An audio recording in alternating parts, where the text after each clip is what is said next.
welcome to another video on our YouTube channel and a brand new topic. Today we're going to look at Mastering Windows Basics, your guide to effortless computing.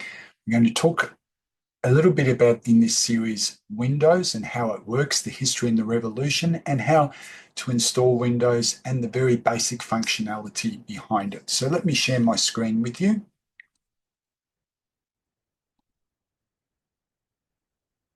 Got this presentation that I want to show you. So move myself out of here, and then I will present to view. Actually, I won't do that, sorry. Get out of that. Click on Start Presentation and present with the watermark, and that's fine. So I might just move myself over here. And let's get started with the overview of Windows. So what is Windows? It's basically a personal computer operating system which was developed by Microsoft, which we all know. And it uses a graphical interface and offers a range of functionalities like multitasking and also file management. The features of it, it's very user-friendly.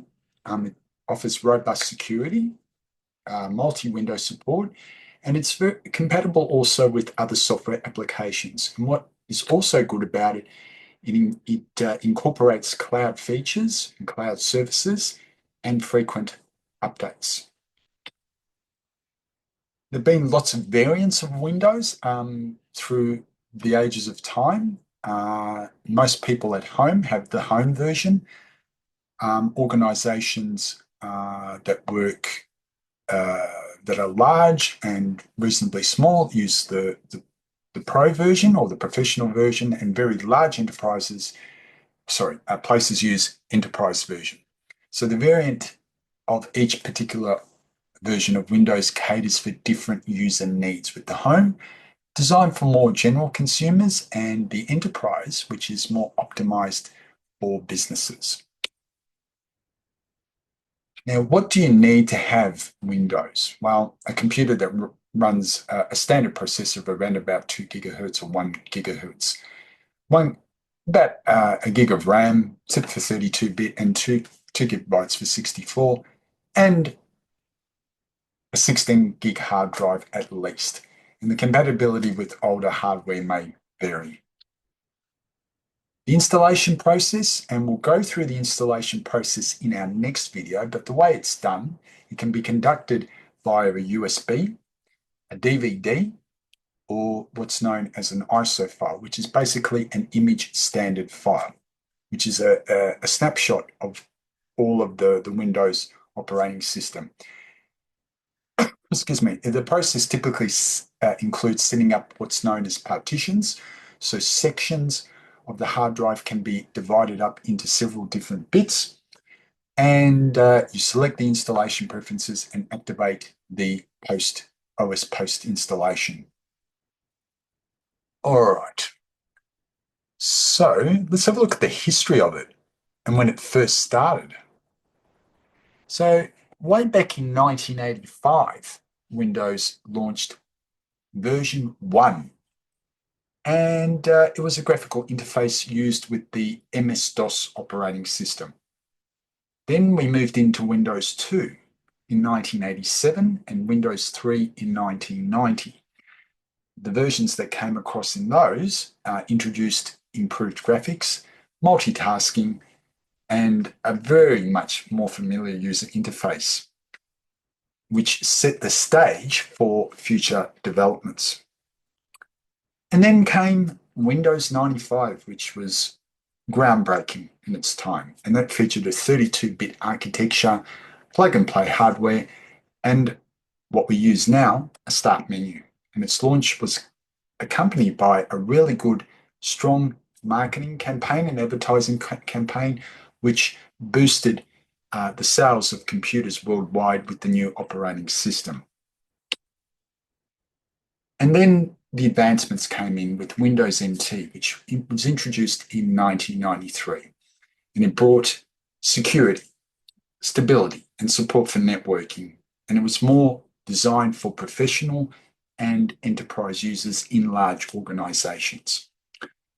And it distinguished itself away from the home version by focusing on robust and multi-user capabilities. And then we saw the Windows XP coming in 2001, and it combined the features of Windows 2000 and Windows Millennium, and it boasted a streamlined interface enhancing performance, and it became one of the most popular operating systems at the time.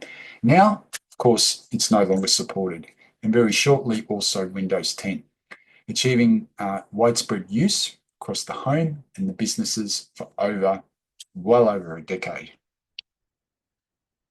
Then came Vista, and in 2007, which featured a new user interface and enhanced security for performance issues. Then 7 came in 2009, which resolved all the issues that existed in Windows Vista. And it quickly became a favorite by users because of its speed and also its stability. And then Windows 8 came along in 2012, which was more touch-centric interface, but it did have a lot of mixed reviews.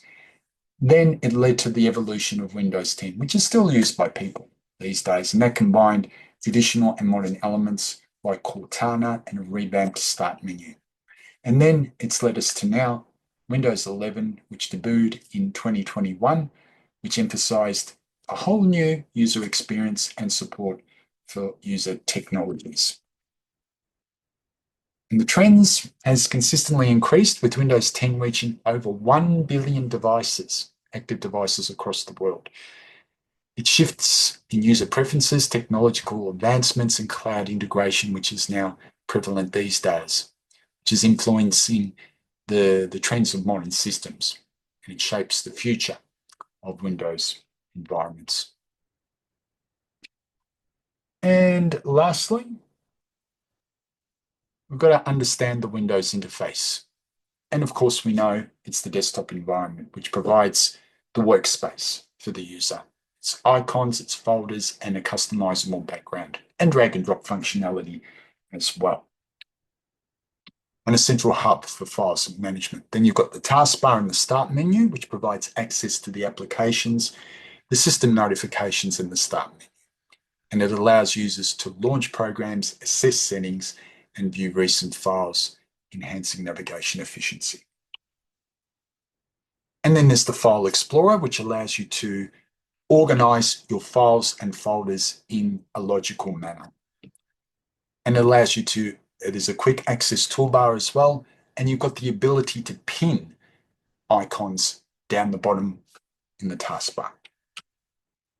And then the settings and control panel, which provides users to systems configurations, allowing adjustments to settings as well.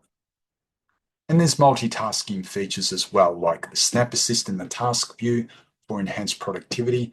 And the great thing about Windows 10 and 11 is you can easily switch between tasks, manage desktops, and improve your workflow on a day-to-day basis.